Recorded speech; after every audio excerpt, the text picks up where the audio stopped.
how do I say this? Help you paint a picture of this place. There was still smoking allowed in the bar. Good morning. Welcome back to my channel. I'm Morgan, the creator and founder behind Silly Dilly Creations. If you're new here, I crochet flowers, succulents, and some seasonal plushies along the way. And today we are talking all things Christmas market. Before we get into that, if you're new here, make sure you hit the subscribe button so that you never miss a market recap or another video. But let's get into it. I have my wonderful notes today. We are recapping the last two markets of the year. So in the year 2024, this was the first year that I started selling my crochet products and actually doing markets starting in October. And these last two were in December in back-to-back weekends. So we're gonna go over all the details, what I did to prepare, what went well, the actual site, how much I made, and obviously the tips and tricks along the way that I learned so that if you are looking into getting into crochet markets next year to sell your items, your plushies, your sweaters, your blankets, any of that, you can take some of my tips and tricks and hopefully be successful, because that is obviously the goal around here, to be successful at the. So without further ado, let's get into it. Starting off with the setup. So for both of these markets, they were the same vendor, so they had the same rules, and that was the actual space that you were buying was not like what some other markets are, where you're buying like a 10 by 10 space and you have a whole tent. Because these were indoor, you were just buying one 6-foot table. And as you can see by this lovely picture here, my space is a little bit more than just a 6-foot table, because I have the flower racks where I put all of my crochet flowers so that they're on a nice, wonderful, cute little display. So the actual payment for the tables were $80 for each weekend. And then I added another $30 for the actual like extra space to include the flower racks, because I didn't want to cram everything into one table. That can be very difficult to do. And as you can see, I have a lot of items and I have a lot of flowers. So I like everything to be a little bit spread out and not to be crammed. So each of the days were about $110 for this whole space. This was the second time that I was doing an indoor event. So I had done an indoor event in October, which was my very first market ever. So this was the really first time I was getting to kind of like reconfigure with my actual booth setup. And I didn't really change too much from the first picture. As you can see, they look pretty identical. Really the key difference with both of these setups for the December weekends were that I had a lot more seasonal things, and I had a lot more Christmas ornaments and Christmas plushies that I really wanted to be on display. And so really the only tweaks I made from the October indoor event to this one, and what I did for both weekends here in December, was I organized it so it was like Christmassy stuff on one side and then just plants, succulents, flowers on the other side, to make everything crystal clear so that customers would have a really easy time kind of like seeing everything and knowing what they were. It made the pricing for everything like just go a lot smoother.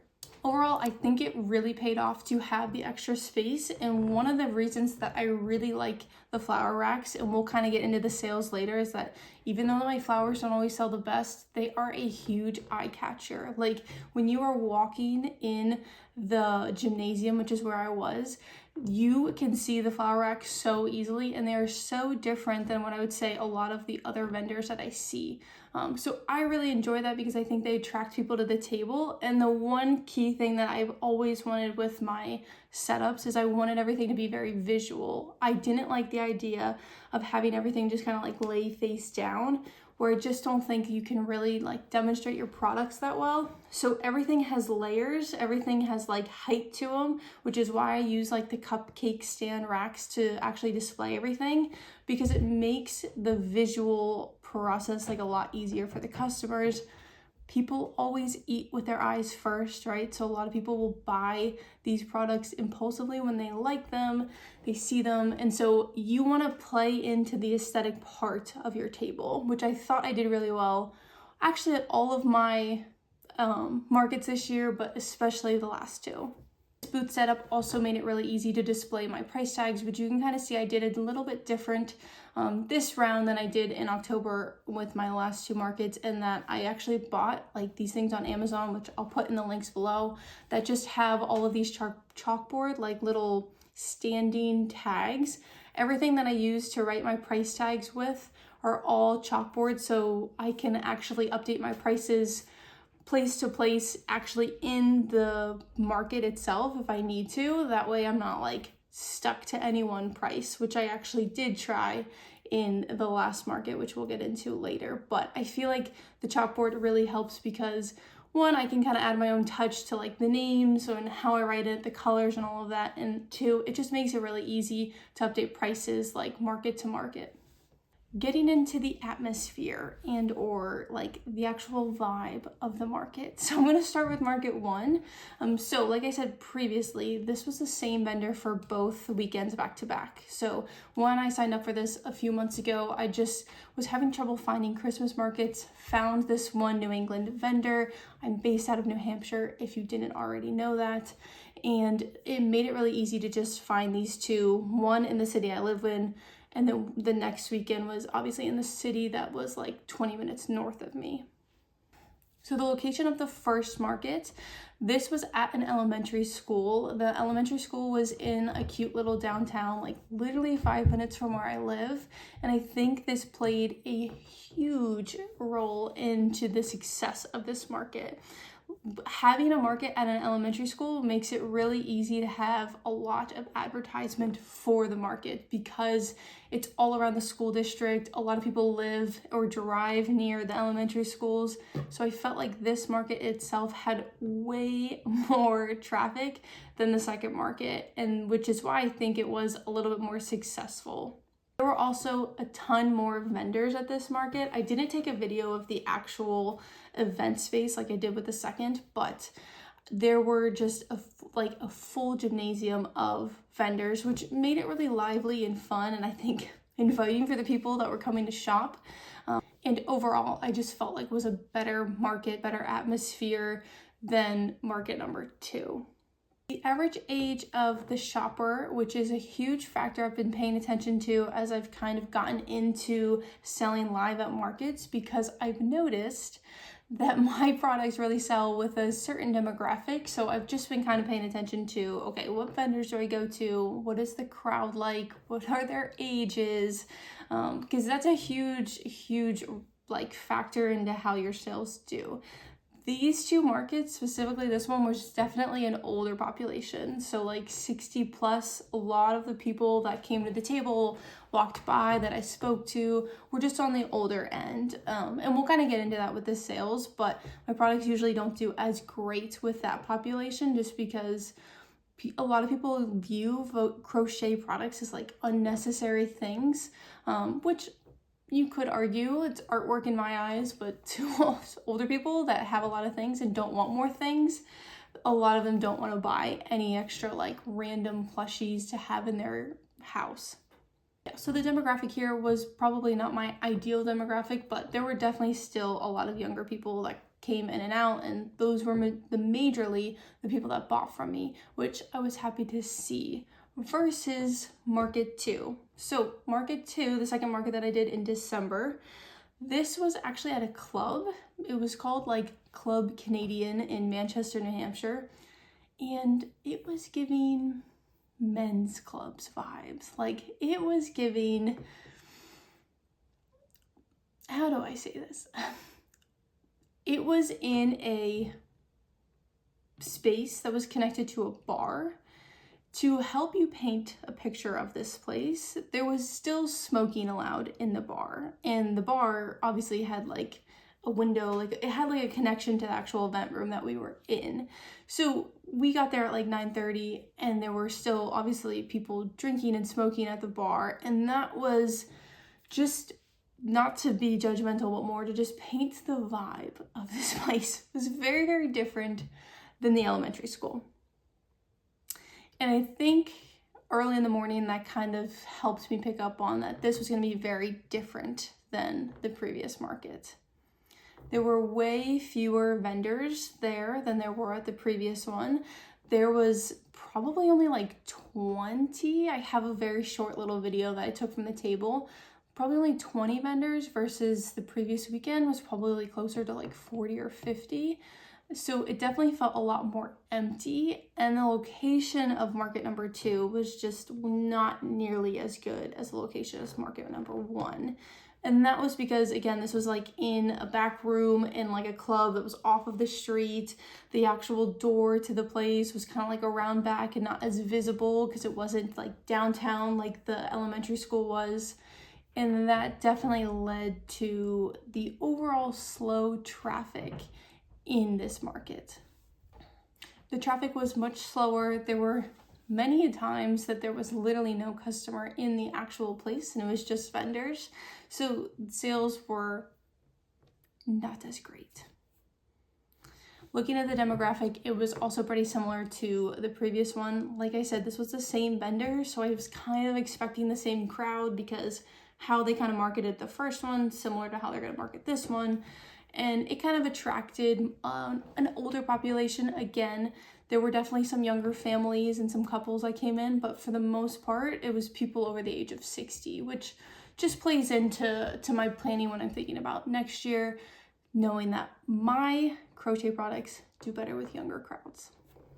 Okay, for the fun part, the sales, which is mostly what anybody cares about because that's where you can get the most tips and tricks for your own market.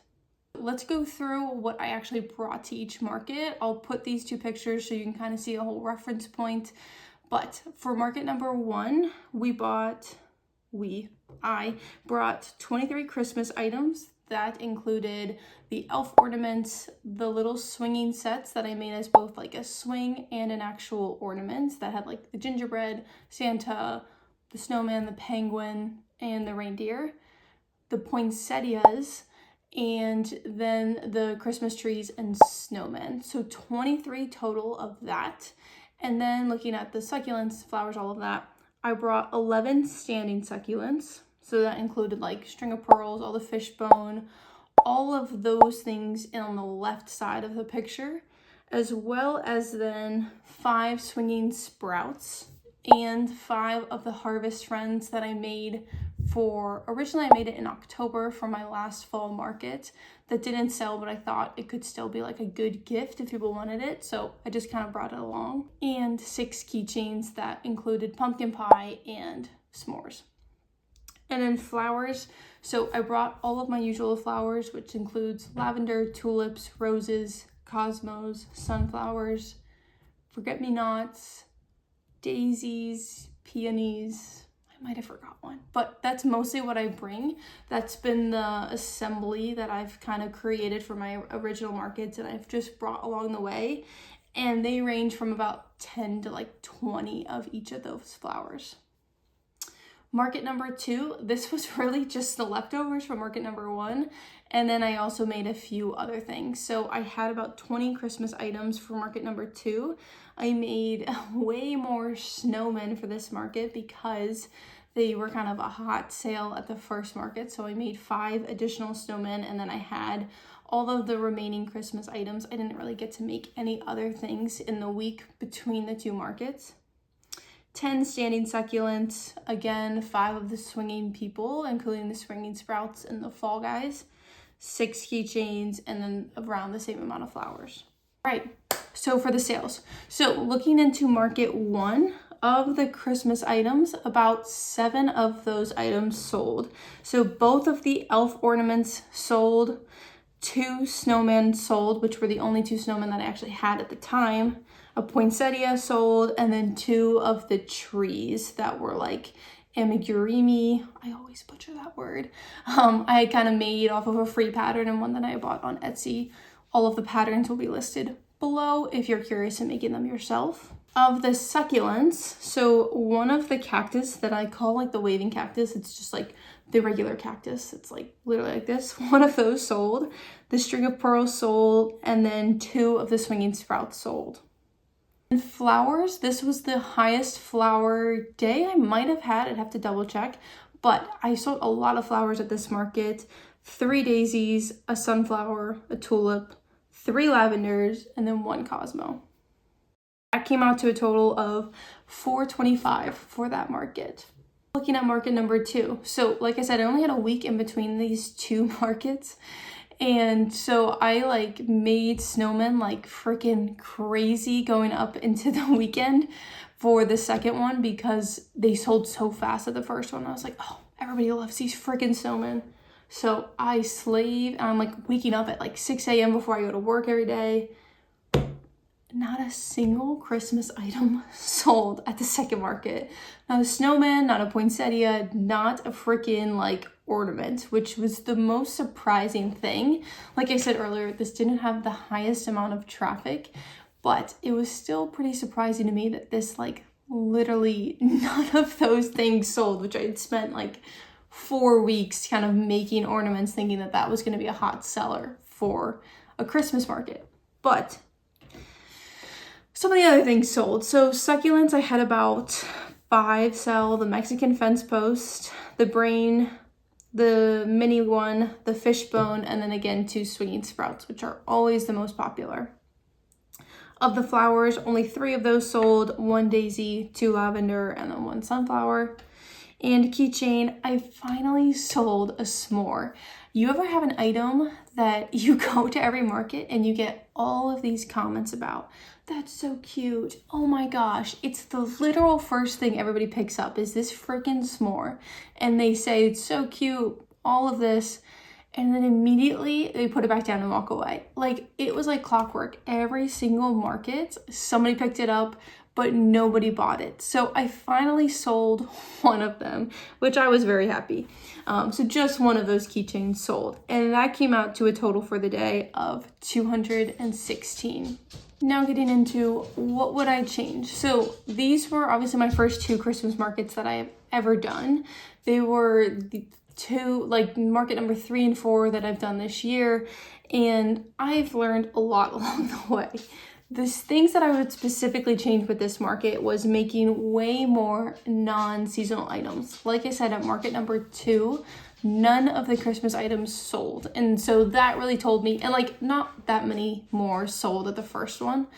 That really told me that people are not as interested in like seasonal plushies as they are in just things that they can gift to people or things that they can kind of have all year round. A lot of people, what they bought, especially for being a Christmas market in Q4, they bought them for gifts for people. And so I was under the impression that people buy ornaments, put them up, but I think a lot more people just like regular things like flowers and succulents that you can kind of have all year round. I would also change doing a different vendor back to back. I was mostly looking at the second market pretty last minute. I just wanted to have another market to sell all my Christmas plushies, which is ironic because none of them sold. But I was looking at that pretty late in either October or early November. I would definitely change using a different vendor back to back, especially this being my first year. I'm kind of trying to spread myself across vendors and just get an idea of like what age demographic go to where can I kind of connect myself to that just have more success and obviously a lot more foot traffic, especially for the second market. When you first get into markets, what I've learned this year is that it kind of just takes like getting your feet wet and really starting to see where do people go, what are the successful ones, all of that. Like you kind of don't know if you're just starting out or if you're new to an area. So getting in with different makers and different vendors is definitely my goal in 2025, just to get an idea of like, can I get to a market where the average age is not 60, but maybe a little bit more like 20 to 30 to 40, where I have way more success and like 90% of the customers that buy from me are those ages. I would also do a lot more of my markets in November versus December. So thinking about like next year, I want to definitely do one either like right before, right after Thanksgiving, and then one kind of in early December as well, because I think the closer you get to Christmas, the more people just need to go to like regular stores. They're not looking to go to craft markets. If they are, they're maybe not that serious. I want to kind of spread myself out throughout the months versus just doing like back-to-back markets. It also lets me prep for the market a little bit better versus like the 1 week that I have where I'm like staying up very late, waking up very early, trying to finish all these products. If I just kind of spread them out a little bit, I think I'll have better success, and I also get to see how people buy in like different months and different time periods, especially leading up to Christmas. So some of the key takeaways I learned from these last 2 markets of the year, these first 2 Christmas markets of my whole business, is that it is sometimes really hard to predict what people will buy. Like I said, I was constantly making at this market and in the previous 2 like guesses on how much people like fall specific plushies, Christmas specific plushies, how much they would just like the flowers and the succulents and all of that.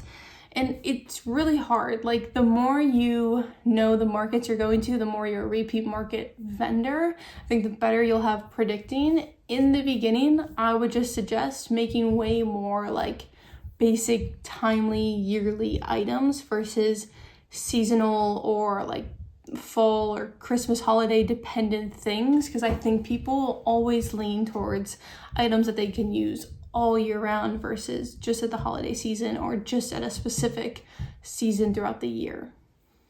Another takeaway is definitely location. The location of the second market was not ideal. So when I'm doing future markets and when you are doing market research, definitely look at the actual location of the building. I was looking way more at the city. Look at where the building is. Where are they in relation to like other people? What kind of event space? That way you get a really good idea of just like who you can even start to attract.